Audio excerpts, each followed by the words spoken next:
Hello, and thank you for joining me for another episode of Rachel Rodgers TV. Today I'm answering a question of a small business owner about his LLC.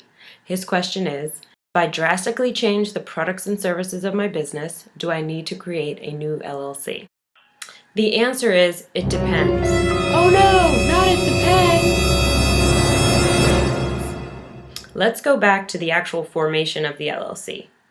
When you form an LLC, if your state's Articles of Organization form ask you for a description of what your business will do, try to be as general as possible. You can use language like this.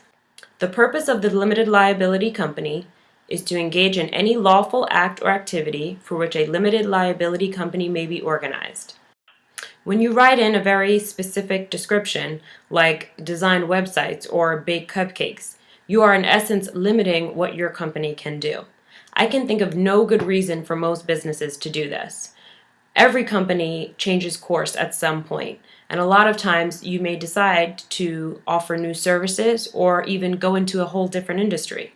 When you use general language for the description, a web design company could become a bakery, all while using the same LLC.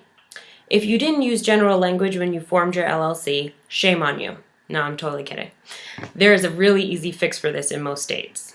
All you have to do is file an amendment with the Secretary of State in your state. Sometimes it's called a certificate of amendment.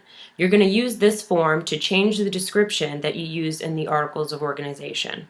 It's really straightforward, and you can find out more by contacting your Secretary of State.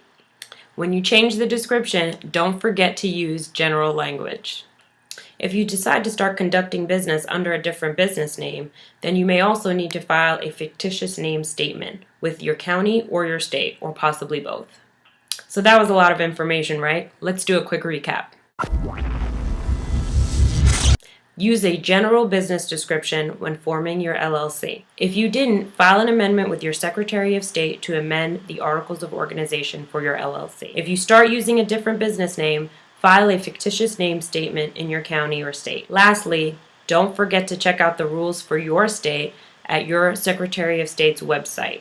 There's a whole host of information there, and you can find out the answers to most of your questions on that website. So that's my legal tip of the week. Share it with your friends if you found it useful. And if you have a question for me to answer here on Rachel Rodgers TV, just press that big blue button below, and I'll be happy to answer that question for you. Thanks so much for watching, and I'll see you next week. Bye-bye.